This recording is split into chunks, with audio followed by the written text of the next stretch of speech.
আমাদের ইন্ডিয়ার স্বনামধন্য সমস্ত ক্রিকেটার যারা হিন্দিতে কমেন্ট্রি করে বেড়াচ্ছে, ওদের আজকে কমেন্ট্রি দেখলাম ভাই।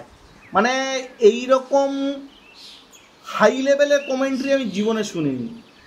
একটা বোলিং হচ্ছে, আকাশদীপ বল করছে, বলছে যে বলটা শর্ট পিচ হচ্ছে, আর একটু সামনে বল করলে মনে হয় বলটা ভালো হবে, বলটা সুইম করবে, সিম করবে, খুব ভালো।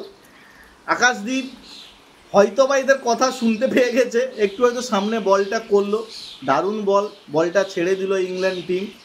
সঙ্গে সঙ্গে এদিক থেকে উত্তর হচ্ছে দারুণ বল করেছে, এটাই আমরা চাইছিলাম। ঠিক তার পরের ball same line, same lane, same জায়গায় করলো, আর ইংল্যান্ড টিম ওটাকে একটা 4 মেরে দিল। সঙ্গে সঙ্গে 180 নয়, 6180 ডিগ্রি ঘুরে গেল এই হিন্দি কমেন্টেটাররা। কি বল করলো এটা, এত কেন সামনে বল করলো? এটা আরও আরও একটু খিচ্ছে বল করার দরকার ছিল। বলছি বলিহারি, ওই ঘরে এসি ঘরে বসে বক বক করে ওই ডায়লগ বাজিটা বন্ধ করো তো তোমরা।